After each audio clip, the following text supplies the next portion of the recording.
New England may be most associated with white clam chowder, but for thick and creamy clam chowder served in a bread bowl of sourdough, only California will do. While travelers often swing by Boudin Bakery in San Francisco, this delicious concoction of clams, white broth, potatoes, and onions is available all along the Central Coast.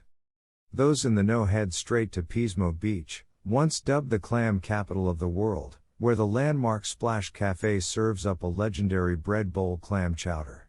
They make their bread on site, and use 3 different types of clam. You can even get it topped with bacon and cheese. Clam chowder is also easy to come by on Monterey's Cannery Row, though you'll want to swing by Schooners Coastal Kitchen and Bar, where their bread bowl chowder is made with Manila clams, potatoes, sherry wine, celery, and plenty of cream, and served complete with waterfront views.